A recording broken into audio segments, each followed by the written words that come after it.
नमस्कार दोस्तों, स्वागत है आपका मेरे चैनल कॉमिक्स लाइफ में। शुरू करते हैं भेड़िया सीरीज़ की एक और धमाकेदार कॉमिक्स लस्कुला। जीव वैज्ञानिक भी हर समय कोई न कोई प्रयोग करके खोज करने में लगे रहते हैं। ऐसे ही एक वैज्ञानिक प्रोफेसर यूकी लगे हैं एक अनोखे प्रयोग में। यूकी ने कहा, अगर मेरा यह प्रयोग सफल हो गया तो कयामत आ जाएगी। लोगों को अपनी सुरक्षा करने के लिए बॉडीगार्ड सिपाही की ज़रूरत नहीं रहेगी। मुझे सिर्फ इसकी 3 सॉलिड जीन्स मिल जाए तो मेरा यह प्रयोग शीघ्र ही संपन्न हो जाएगा। गजब की तेजी से बढ़ने लगा वह छोटा सा पौधा उस केमिकल के पड़ते ही। यूकी ने कहा, वाह, काम तो कर रहा है 3 सॉलिड जीन्स, लेकिन कितनी देर तक यह देखना है। लेकिन अगले ही पल फूटे गुब्बारे की तरह फुस हो गया वह पौधा। लेकिन निराश नहीं हुए यूकी और बोले, ओह, यह तो वापस बैठ गया। लगता है अभी 3 सॉलिड पूरी तरह काम नहीं कर रहा। तभी प्रोफेसर यूकी का हाथ बढ़ा दूसरे जार में रखे दूसरे पौधे की ओर।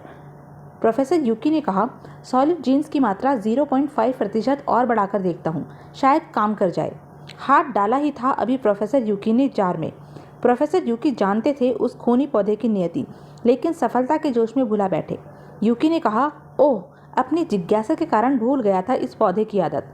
अगली बार के लिए सतर्क हो गए प्रोफेसर यूकी। यूकी ने कहा, बच्चे, अब तुम कुछ नहीं कर सकोगे। ये खूनी पौधा है, स्कूला, जो गहरे पानी में पाया जाता है तथा छोटे मोटे कीड़े मकोड़े खाता है। लेकिन प्रोफेसर यूकी इसके साथ क्या खेल रहे हैं। प्रोफेसर यूकी ने कहा, अब ठीक है, वरना यह मेरी उंगली ही साफ कर देता। कुछ ही देर में स्कूला की जीन्स डाल दी उस बेजान से पड़े पौधे में, जिसका नाम था लॉ। यूकी ने कहा, बस अब यह अपना काम करेगा। फिर वही प्रक्रिया दोहराई गई लॉ के साथ भी। 3 सॉलिड जीन्स डाला जा रहा था उस पर।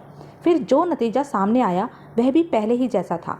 यूकी ने कहा, वाह, ऐसे ही खड़े रहना मेरे बेटे, तुमने अभी बहुत काम करने हैं। शाबाश, खड़े रहो। मैदान में डटे वफादार सिपाही की तरह खड़ा रहा वह नन्हा सा पौधा। अपनी खोज पर खुश हो रहे थे जीव वैज्ञानिक प्रोफेसर यूकी। यूकी ने कहा, अब ठीक है, उस शैतान स्कूला की जीन्स से यह शरीफ लॉ भी उसी की तरह हिलडुल सकता है।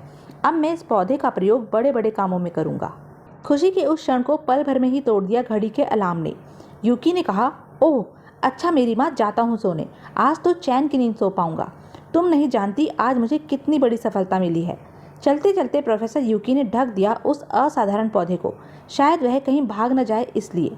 यूकी ने कहा, बस मेरी माँ, अब तो चुप हो जा, 10 मिनट से शोर कर रही है। प्रोफेसर यूकी बोले, अच्छा बच्चों, अब सो जाओ, शैतानी मत करना, रात में शोर होगा। और चले गए प्रोफेसर यूकी दरवाज़ा बंद करके। बच्चों की तरह प्यार करते थे उन सब पौधों को प्रोफेसर यूकी, इसलिए ख्याल भी बहुत रखते थे वह उनका। लगता था जैसे महीनों से नहीं सोए थे प्रोफेसर यूकी, इसलिए लेटते ही सो गए। चांद को देखकर लग रहा था जैसे पहरेदारी कर रहा हो प्रोफेसर यूकी के घर की। यह शोर कैसा? यूकी की लैब में कोई दिखाई तो नहीं दे रहा, लेकिन जरूरी तो नहीं शोर करने वाला बाहर का हो, अंदर का भी हो सकता है ना।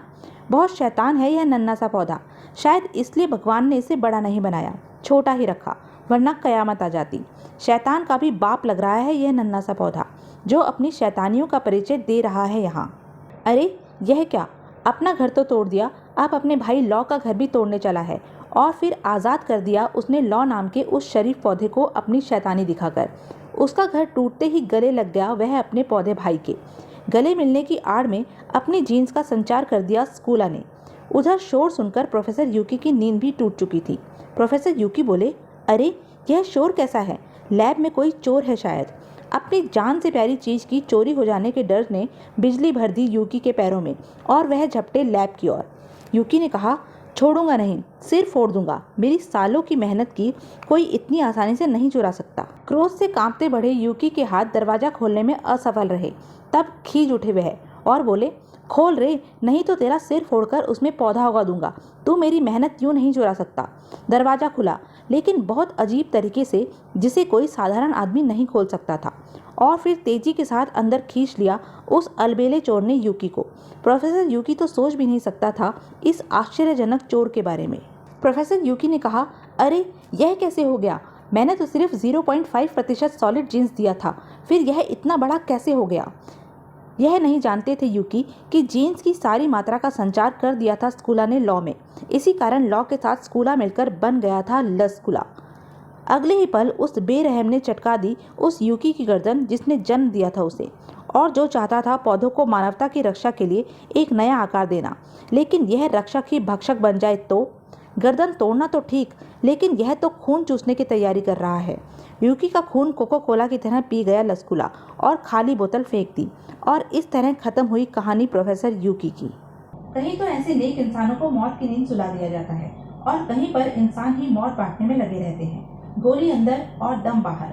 यह वह लोग हैं जो बच्चों को पाने के लिए उनकी माओं को गोली मारकर उनसे जुदा कर देते हैं और उन बच्चों को अच्छे दामों पर बेच देते हैं उनको जो इन पर प्रयोग करते हैं। गुल्लू ने कहा, विनी, तुम्हें साथ लाकर तो मुसीबत ले ली हमने, इससे अच्छा तो तुम गेस्ट हाउस पर ही थी। विनी बोली, अरे तुम तो शिकार के लिए कह रहे थे और यहाँ तुम इन बच्चों की माँ को मार रहे हो। गुल्लू ने कहा, कितने बच्चे इकट्ठे हो गए रॉकी? रॉकी बोला, 12 हो गए गुल्लू, अब वापस चलें?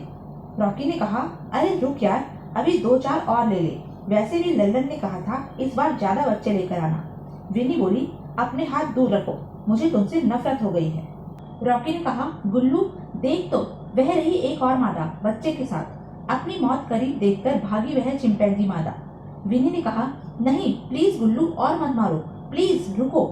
लेकिन इससे पहले गोली अपना सफर शुरू करती एक अनजान पत्थर पहुंच चुका था अपनी मंजिल तक। गुल्लू ने समझा कि यह काम विनी का है, लेकिन यहाँ तो माजरा कुछ और ही है जिसे विनी भी नहीं समझ पा रही है। भेड़िया के रहते जंगल में कोई भी जानवरों का खून बहाने की जरूरत नहीं कर सकता, और जो ऐसा करेगा उसका खून बहाएगा जंगल और जानवरों का मसीहा भेड़िया। भेड़िया ने कहा, इंसानों, तुम जानवरों से भी बदतर हो जो बिना वजह इन मासूमों को मारते हो। अचानक एक गोली भेड़िया की आत्मा को अलग करने की इच्छा लिए उसके शरीर को छूकर निकल गई। भेड़िया ने कहा, उफ, बाल बाल बचा, मैं भूल गया था कि इसका दूसरा साथी भी है। किसी दुश्मन की गोली अगर भेड़िया को इतने पास से छू जाए तो भेड़िया उसकी जान उसके शरीर से अलग कर देता है। भेड़िया ने कहा, तेरा वार तो खाली गया कायर, अब मेरा वार दे। एक लंबी चीख के साथ उसकी आवाज सदा के लिए शांत हो गई। अब रह गया दूसरा, जिसे भेड़िया ने हवा में उठा रखा था। भेड़िया बोला, अब तुम कभी किसी बेजुबान जानवर को नहीं मार पाओगे। ऐसी दरिंदगी भेड़िया की आंखों में पहले कभी नहीं उभरी थी। इन सारी घटनाओं को देखकर कोई घबरा रहा था तो वह थी विनी। विनी ने कहा, ओ माय गॉड, इसने तो दोनों को मार दिया। घबराकर भाग पड़ी विनी उस हैवानगी को देखकर। अचानक भेड़िया ने अपनी पूंछ से विनी को जकड़ लिया।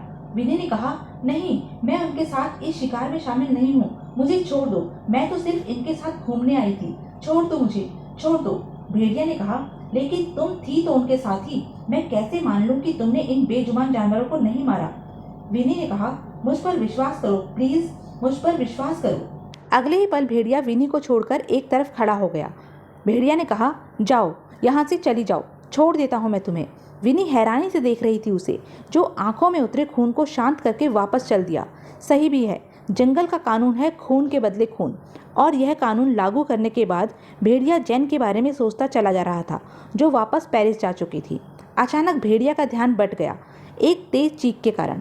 भेड़िया को समझते देर न लगी कि अजनबी लड़की खतरे में है। भेड़िया ने कहा, मुझे उस लड़की को अकेला नहीं छोड़ना चाहिए था, शायद किसी जंगली जानवर ने हमला कर दिया है, मुझे जल्दी पहुंचना चाहिए। और भेड़िए ने जो कुछ वहां देखा वह सपने में भी नहीं सोचा था, क्योंकि आतंक जमीन को फाड़कर बाहर आ गया था। विनी बोली, बचाओ, बचाओ मुझे प्लीज। तो यह थी अब तक की कहानी। आगे की कहानी जानने के लिए बने रहें मेरे साथ, और हाँ, मेरे चैनल को लाइक, शेयर और सब्सक्राइब करना ना भूलें। धन्यवाद।